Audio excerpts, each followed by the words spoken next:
7660355, or post comments on all of Salam Media's social media platforms. So talking about one thing is xenophobia. Later on, we'll talk about Imran Khan, the now former Pakistani Prime Minister. To get us to all of that, let's find out what actually happened in KZN over the weekend. I think, well, last night of huge significance. That's eThekwini specifically, so the Durban region. Zandile Gumede has been elected the chairperson of that region for the African National Congress. Well, let's make sense of that. What does that really mean? Protas Madlala with me. Protas, appreciate your time. Thank you. Good morning, Ashraf. Thank you. So, Protas, let's start with this. So, okay, Zandile Gumede is the new chairperson. Ordinarily, that's just another chairperson for another region. But I think it's a lot more complicated than that. Tell me about it. Certainly it is, because she has been elected against a huge cloud of serious charges that have been leveled against her.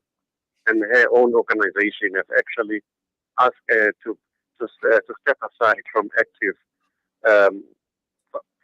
position in the organization due to those charges. But yet, through populism, I think she has emerged as a winner. Okay, so having emerged as a winner, I think the obvious thing for most people is, what does it mean to the ANC in the region? But the more important one, what does it mean for the ANC nationally? And then what does it mean for the ANC fighting now to stay in power, as we've seen with reduced support in a local municipal election and another general election coming up in a couple of years' time? Well, locally, it means that, like we have seen in Mpumalanga, the local branches, they seem to be defiant of the policies that are taken nationally. So we saw in Mpumalanga where the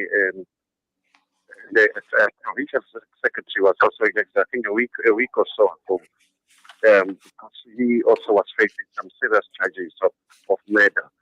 So the local branches, they just don't care, or they don't even know, or I don't know what, or they simplify it. So that's one level of science.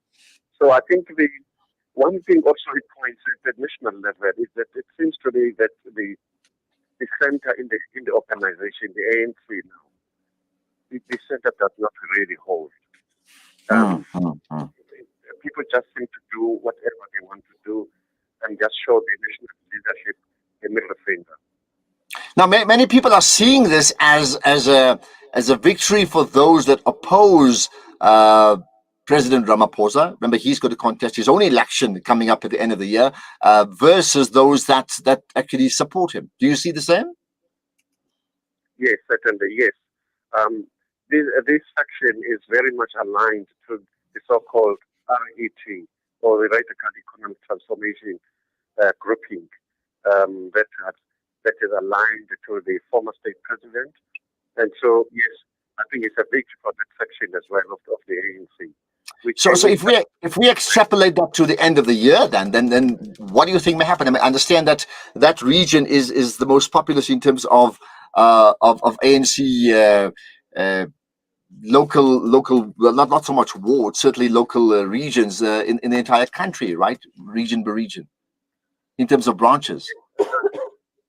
Yes, I was trying to say that it doesn't augur well for the sitting president, who is actually eyeing for the second term in office in the organization.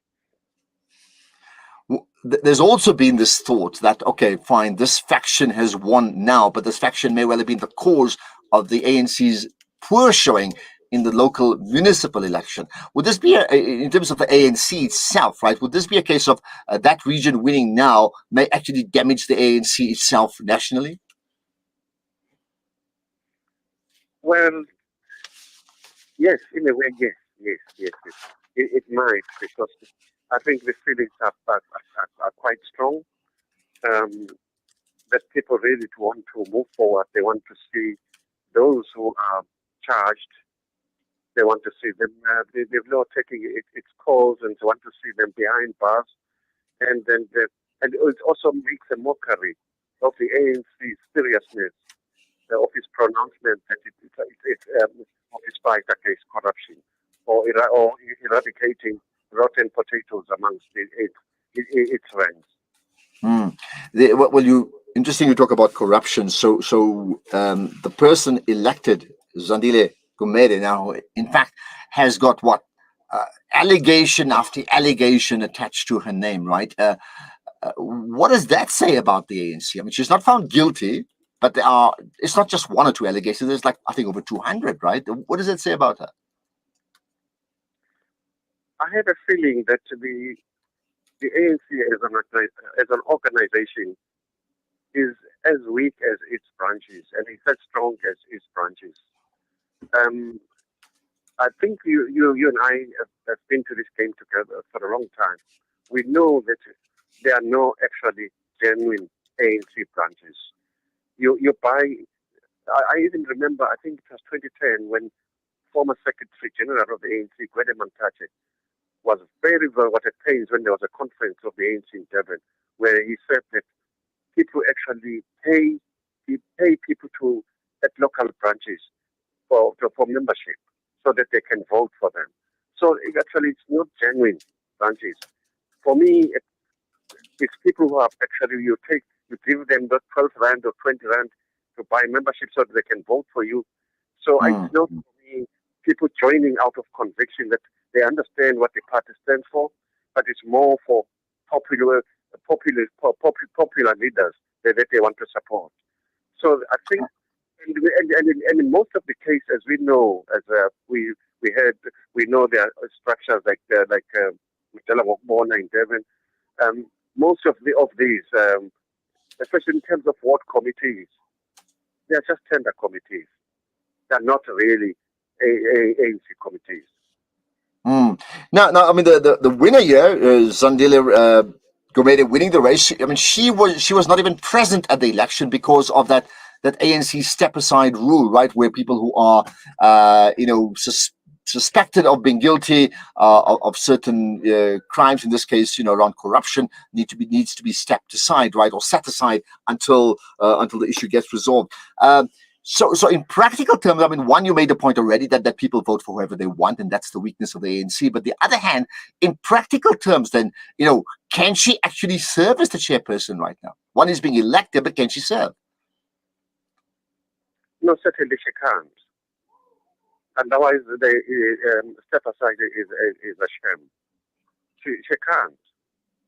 So I would have expected a person like her, especially personally, if I was in her position or in her shoes, I would have said, "Comrade, I know you love me so much, but please let us respect the policies of the national leadership, which we are all part of, and please don't put my name forward until it has been cleared through legal channels or through the courts.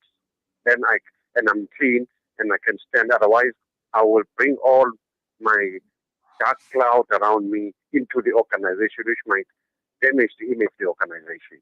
Yeah, of course, it doesn't quite work like that. I mean, Zandile Gumede and many others who've been asked to step aside don't really want to. There's been a majority decision to allow them to force them to do that right now, and they would like to have that overturned. In fact, she made the point about how people who've been asked to step aside without being convicted are being prejudiced from doing their work. Does she have a point? The whole thing is really complicated, and I just sometimes I lose my train of thought on this thing as to who should step aside. I don't think the ANC, when they formulated this, they thought it very, very well. Yes, we all support any organization that wants to run a public life on moral grounds. But this one, I don't think legally they thought it through very, very well. You don't know whether, because some people argue that you should only step aside when you are effective, not only just charged, but when you are effectively convicted of those charges, then you must step aside. So there's different versions or interpretations of this policy. So it's creating a bit of some tension within the ANC, the understanding or interpretation of this step aside policy.